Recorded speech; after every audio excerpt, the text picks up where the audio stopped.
One of the most abused machines you can ever use is a lawnmower, and this one is a great example.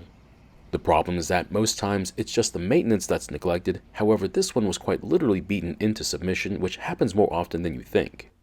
And when you see what happened to this mower, you'll understand exactly what I'm talking about. Now, I don't know where this mower was being stored at, but needless to say, it was not a clean and dry place. Nevertheless, this mower is in serious need of not only a good cleaning, but I'm told that it won't start, which doesn't surprise me. But before we try starting it, we'll take a good look around and see what kind of condition it's in. And it doesn't take long before we see a good reason why it won't start, and that's a damaged choke system. I've never seen this kind of damage before, but it would take quite a bit of carelessness for this to happen.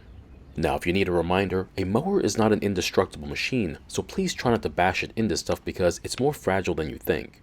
Also, the air filter is not an optional item. It needs it to keep dirt from getting inside the engine.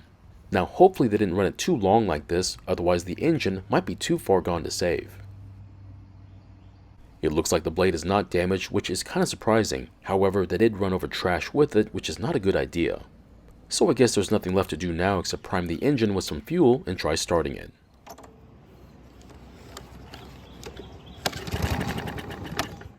The good news is that the engine tried to start and run, and it's not worn out because of the missing air filter. However, something feels off with the recoil, and after taking off the recoil, we see why. It looks like one of the starter pawls has come loose, so we'll have to try and put it back in, but only after we know this engine is worth fixing. But if we can't fix it, we'll have to replace the entire assembly, which is not going to be cheap. Now, because this machine is covered in dirt and debris, not to mention some oil, I'm going to use the pressure washer to clean it. You don't have to clean yours. You're welcome to try and fix it while it's dirty, but you'll have to keep dirt from getting in places it shouldn't be. You can use some cleaners if you want, which will make it a lot more effective, but just using the pressure washer will help out.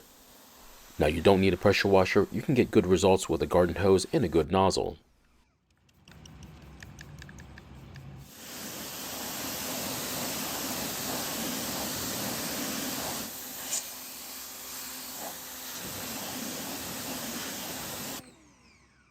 Of course, we'll have to clean these giant plastic wheels, but the good part is that they're still in great condition and clean up very well. You could get away with not using a cleaner on them, but don't expect the same results. But using a good cleaner and water makes short work of the wheels, and after an hour of drying time, I'd say it looks like a totally different machine. And to be honest, I didn't think it would look this good under all that dirt and debris, so hopefully they'll be surprised too. In fact, now that it is clean, we can even read the stickers just in case we need to order parts for it. Now that we can see what we're working with, let's see what's all wrong with this mower, and there's a lot too. So first off, the linkage for the choke bypass is bent out of shape, and that's because the thermostat on the muffler is bent over. I don't work with this style very often, but I would think it's supposed to be standing straight up. The metal tabs that hold the recoil are bent out of shape, which is probably why the starter pawl came loose. So I don't see any damage to the pawl, which means it should be pretty straightforward when it comes to putting it back in. We just need to remove that clip, take off the guide plate, drop the pawl back into its pocket, and then put everything back on.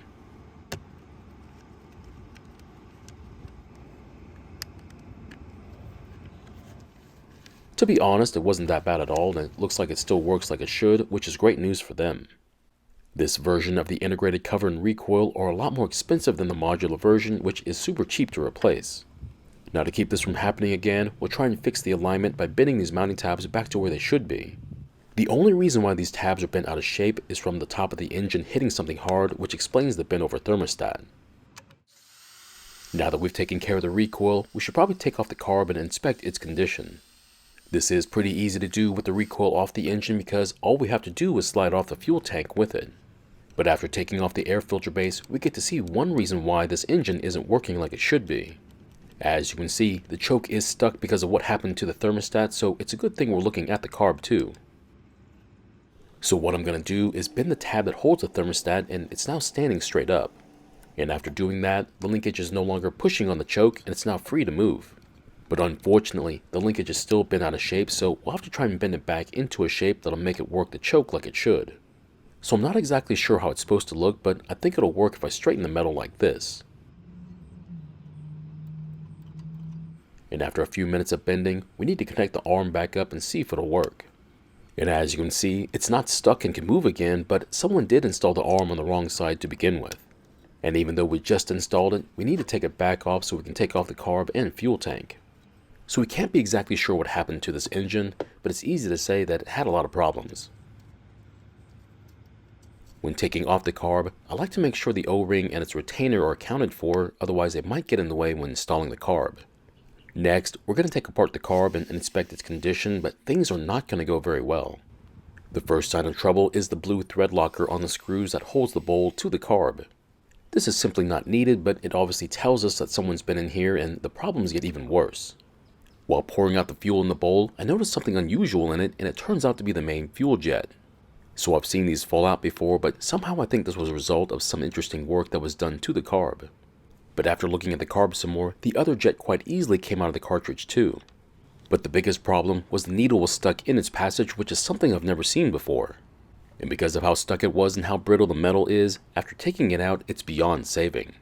That means the best choice for this carb is to replace it, and the main reason is because they're still very cheap to replace. But I do happen to have another carb in stock and it should work, however it's not exactly the same because it's not set up for an automatic choke. But the best part about these plastic carbs is that they can easily be modified to accept parts and make it work. I'm sure you can do the same with the metal carbs, but it might not be as easy as it is on these carbs. Simply take out the choke flap from the old carb, not to mention the arm for the spring, and transfer them to the new one. But I'm sure if this was you, you would just buy the correct carb and not have to worry about this part. Now if you're curious, the other carb is for a different project where I thought it would benefit from a new carb, but that wasn't the case. And because these carbs are so cheap, I didn't even bother sending it back, knowing that I might need it someday, which turned out to be true. And after taking off the arm for the spring and putting it on the new carb along with the choke flap, we'll finally install the spring, which I have to admit is very easy to lose, so be careful. Now you might be tempted to modify the spring to increase its tension on the choke flap, but I recommend not doing that. And once we know that it's working well, we'll just have to install the gasket on the front of the carb before putting on the fuel line.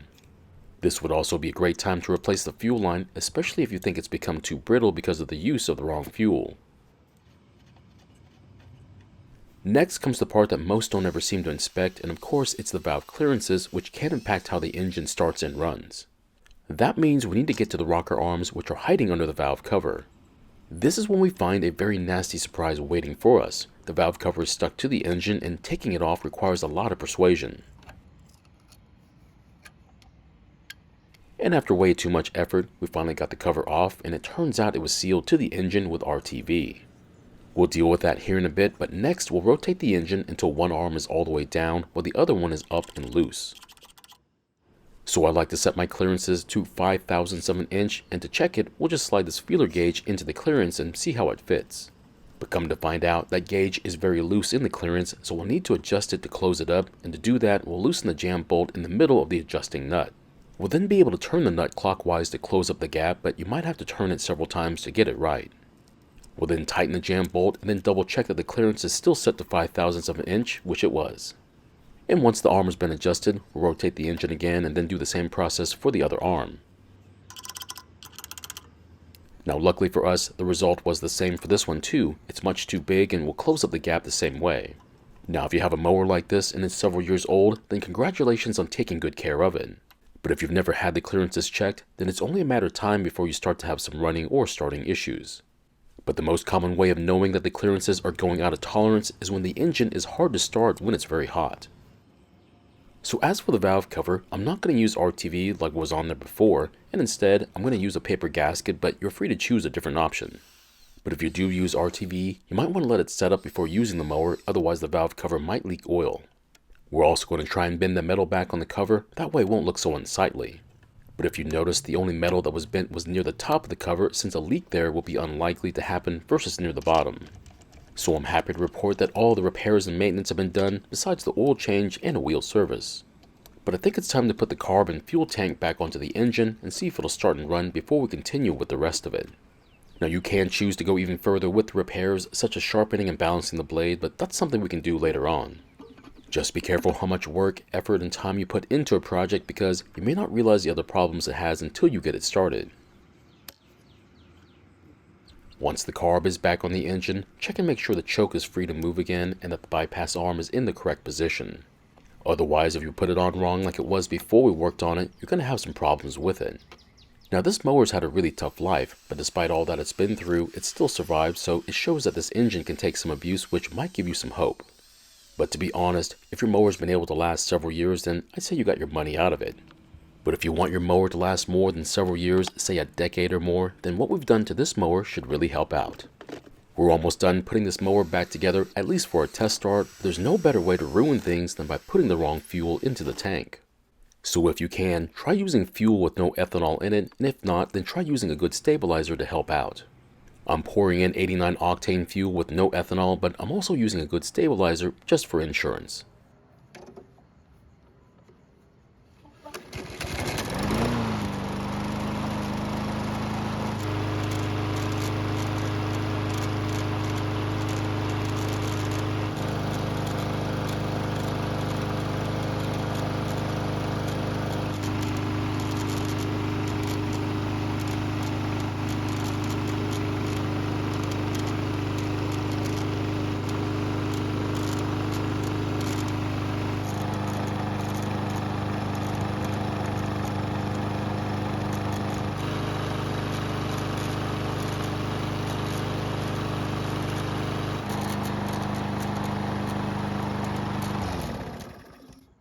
So it's been running for several minutes and the engine should be good and hot. Let's see how it starts back up.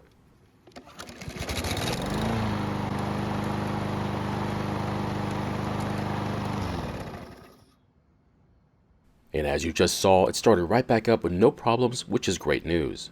But if yours doesn't want to start back up, you might want to double check the valve clearances again, because maybe something was a bit off when you checked it, which has happened to me before. And the very moment we get the mower back on its wheels again, we need to add our oil to the engine. Because if you don't do it as soon as possible, you might forget, and if that happens, the engine won't last too long with no oil in it. Just make sure not to add too much oil, and you might want to double check the level a bit later on once the oil has all drained back into the engine. There have been times when I thought I had put in more than enough oil into the engine, only to find out it was just a bit too low later on. So what happened to this mower? Well, it's pretty obvious that someone worked on this mower at some point. Now, I'm not sure if they knew what they were doing, but I am proud that they at least gave it a shot, which is more than what some would do. And as for the damage to it, well, accidents do happen, but in this case, I believe it could have been avoided with a bit of care. Now, I do plan on servicing the wheels just to make sure they'll work well into the future. And of course, we'll sharpen and balance the blade, that way the engine won't have to work as hard because it's had a really tough life so far. And hopefully they'll take better care of it this time, but I doubt it. So my question is it worth doing all this work on a very cheap mower? Some are going to say it's not, but what do you think? Thank you for watching. I really do appreciate your time here. Please feel free to ask me any questions about this project or your own projects, and I'll see you next time.